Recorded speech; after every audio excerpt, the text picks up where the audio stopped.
A gente está de volta com o Ponto com News e a gente recebe nesta manhã o vereador eleito Mário Hosokawa. O vereador Mário Hosokawa, na verdade, está de volta ao Legislativo maringaense a partir de 2017. Ele que já foi vereador em nossa cidade, foi presidente da Câmara e agora está com a gente para conversar um pouquinho sobre esse novo momento da política maringaense e também na sua trajetória política. Mário, seja muito bem-vindo aqui ao nosso jornal. Seja bem-vindo, bom dia. Bom dia, Ronaldo. Bom dia a todos os maringaenses e também da região que estão nos ouvindo. Eu quero primeiramente agradecer pela oportunidade de poder estar participando de vocês e principalmente agradecer aos maringaenses pela grande votação que eu tive nessa última eleição e assumir aquele compromisso, renovar o compromisso de que nós vamos continuar trabalhando por essa cidade, assim como eu fiz sempre como vereador, como vice-prefeito, como secretário. Então, eu fico muito grato à população de Maringá por esta oportunidade de continuar trabalhando por nossa cidade. O senhor esteve na Câmara já por 4 mandatos, isso ou 5?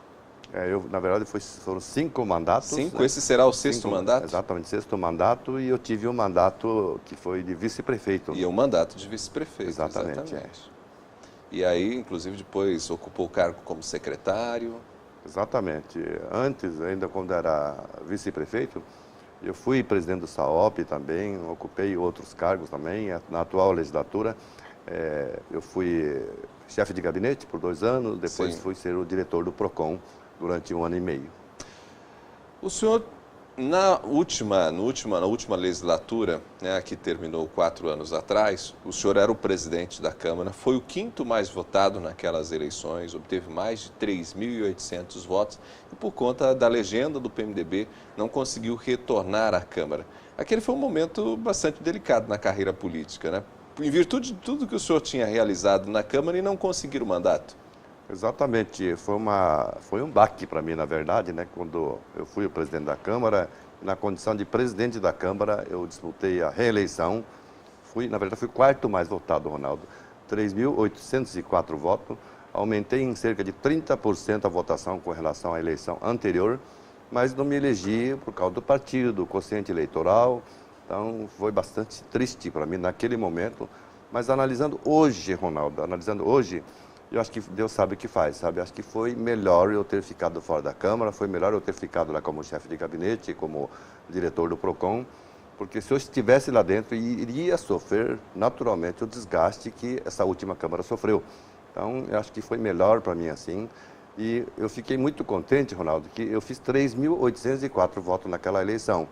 E dessa vez praticamente repeti a votação, fiz 3.746 votos. Foram pouquíssimas essa diferença, menos que eu tive. E sem ter a condição de estar no mandato, exatamente, 4 horas fora do mandato e como chefe de gabinete ali, não é lugar onde ganha voto não, sabe? Porque ali é o para-choque do prefeito, então muitas das coisas a gente não pode deixar para o prefeito, jogar tudo para o prefeito. Então o chefe de gabinete tem que estar ali para segurar a coisa, tentar atender da melhor forma possível as pessoas e encaminhar para as secretarias competentes.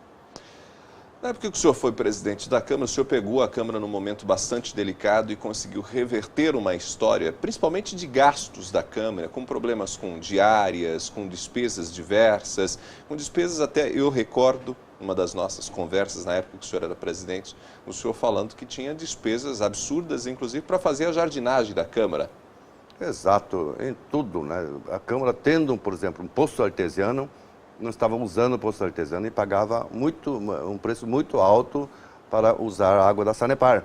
Então, o que nós fizemos? Para a limpeza, uso para os banheiros, tudo, nós passamos a utilizar o poço artesiano. Agora, água para a cozinha, para a copa, no caso, e também para uso para beber, por exemplo, nós utilizamos a água da Sanepar. Então, houve uma redução drástica, por exemplo, a questão das diárias dos vereadores para viagem para Curitiba, para Brasília, para outra cidade, também cerca de 97% de redução. Então, não se viajando, não se gasta combustível. Não gastando combustível, logicamente, porque o veículo não viajou, então não tem o desgaste do veículo também. Então, a manutenção de veículo praticamente zerou. E outras de todas as áreas, por exemplo, corte de cargos comissionados. Nós tínhamos, não me lembro agora o número exato, mas acho que quase 200 cargos comissionados. nós tivemos que fazer uma redução de quase 70% nos cargos comissionados, porque não cabia nos gabinetes, na verdade, né? Por exemplo, a assessoria de imprensa, você que conheceu lá a assessoria de imprensa, tinha o assessor de imprensa, que era um cargo comissionado, e tinha mais 9, 10 nomeados, no jurídico era a mesma coisa, em todo o setor onde tinha 4 mesas, 9 pessoas, 10 pessoas nomeadas. Então, não tinha. Então, qualquer pessoa sensata que assumisse a presidência tinha que fazer aqueles cortes, porque era um absurdo o que estava se gastando na Câmara. Aquele momento foi bastante difícil fazer esse enfrentamento, né? Hoje está mais tranquilo para os presidentes. Está mais tranquilo porque não há necessidade de fazer mais corte, mesmo porque não há como cortar. Então, hoje, cargo em comissão, por exemplo, lá no jurídico só tem o jurídico só. O procurador jurídico é um cargo comissionado de confiança do presidente. Na imprensa é a mesma coisa. Em todos os setores só tem cargo comissionado e os diretores, né? Onde tem o diretor que é cargo comissionado e o resto nós promovemos depois de muitos anos, fizemos o concurso público para preencher essas vagas. Então foi uma gestão bastante interessante, tive o apoio, logicamente, de muitos dos vereadores e nós fizemos uma alteração completa no organograma, né, da Câmara. Então isso continua até hoje, né? Ninguém aumentou, então as coisas continuam da forma como está. Mas nós sofremos bastante e tinha vereador que não aceitava essa questão de... Ele tinha 9, 10, 12 assessores para diminuir para 4. Então, eu sofri bastante, mas com o apoio dos demais vereadores eu consegui fazer isso. Digamos, é uma parte da sua história política que certamente o orgulha. Exato. O que eu me orgulho muito e que eu não esqueço nunca, dentre muitas homenagens que eu recebi ao longo dessa vida pública, eu penso que é o único político de Maringá que recebeu uma homenagem do Observatório Social. Eu fui numa reunião surpresa, eu fui convidado para participar de uma reunião, quando na verdade a reunião era para me homenagear pelo trabalho que eu fiz naqueles 4 anos como presidente da Câmara. Um reconhecimento do Observatório Social, da Associação Comercial e do Conselho Comunitário de Segurança. Então isso me marcou bastante e eu fico grato até hoje, né, pela honraria, né, que eu recebi naquela oportunidade. Bom, o senhor retorna à Câmara agora a partir de 2017, após 4 anos ausente do Legislativo. E qual a motivação para retornar, para começar um 6º mandato? Bem, a motivação, Ronaldo, é a mesma motivação de sempre, quando eu reassumo, que eu fui reeleito, que eu assumi o cargo. Aliás, em todos os cargos onde eu assumi, mesmo não tendo conhecimento naquele momento de que forma que funcionava o setor, eu sempre entrei lá com a maior motivação para aprender aquilo que eu não sei. E lá na Câmara, eu penso que mais do que ninguém eu conheço com profundidade como é que funciona o Legislativo, como é que funciona o Executivo. Então, eu tenho uma facilidade para trabalhar nesse sentido, fazer esse relacionamento, embora a Câmara seja um órgão fiscalizador do Poder Executivo, mas manter um bom relacionamento com o Poder Executivo, porque para que a cidade vá bem, acho que tem que ter harmonia entre os poderes. Então, isso que nós fizemos, seja com o Poder Judiciário também, onde eu tenho um bom relacionamento, né? Então, nós pretendemos dar continuidade ao trabalho que sempre fizemos. Muitas pessoas perguntam, Mário, qual é o projeto que você quer apresentar?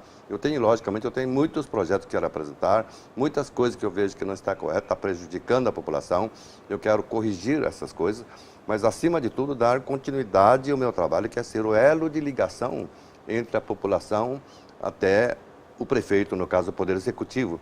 Eu penso que a função de você ser a ponte, você ser o porta-voz da população, para que todas as reclamações, as reivindicações, as coisas erradas que a gente mesmo percebe, possam ser corrigidas. Eu acho que nós precisamos trabalhar bastante e eu gosto muito de fazer essa função, de ser a voz da população junto ao Poder Executivo.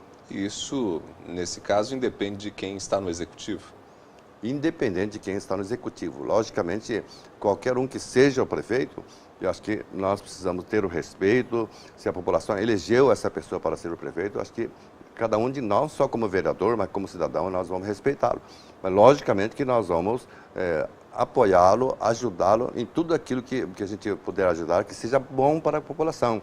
Se o prefeito mandar um projeto que não seja de interesse da população, logicamente nós não vamos aceitar, nós vamos dialogar para que aquele projeto seja alterado, seja modificado, assim como nós fizemos com outros prefeitos, com o prefeito, principalmente o prefeito o Silvio Barros, né? Não sei se posso citar o nome dele aqui, mas Quando o projeto era ruim, a gente chegava a conversar, prefeito, esse projeto não dá para aprovar.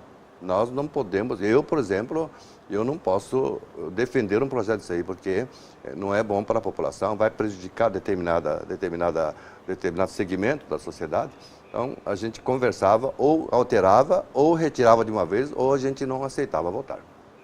Esse diálogo e essa disposição, né, para negociar, para acertar, ajuda o Executivo também a aprimorar o seu trabalho, né? Exatamente, porque eu quero citar como exemplo, por exemplo, quando eu assumi, a Câmara de Maringá tinha ouvidoria. A ouvidoria, eu pensei, nós extinguimos a ouvidoria, por quê? Porque o ouvidor tem que ser o vereador, né? O vereador foi eleito para ser o ouvidor da população, para que, como já disse, né, a gente possa apresentar projetos de interesse da população e, principalmente, fazer com que tudo aquilo que o ouvidor está ouvindo, o vereador ouvir e levar até o executivo, ou elaborar leis, né? Então, eu acho que essa função de ouvir a população é fundamental para que a gente possa realizar um bom trabalho. Mário, muito obrigado mais uma vez pela sua disposição de estar com a gente, ter conversado conosco nesta manhã e sempre muito bem-vindo aqui na TV Maringá, no nosso jornal. Muito obrigado, Ronaldo, muito obrigado à direção aqui da TV, o Vicente Malucelli, que eu conheci já. Eu quero agradecer a toda a direção e toda a sua equipe também, né, que sempre me recebeu com bastante carinho. E nesses 4 anos, a partir do ano que vem, eu quero ter o privilégio de vir muitas vezes aqui para conversar com a nossa população. Muito obrigado, um bom dia a todos.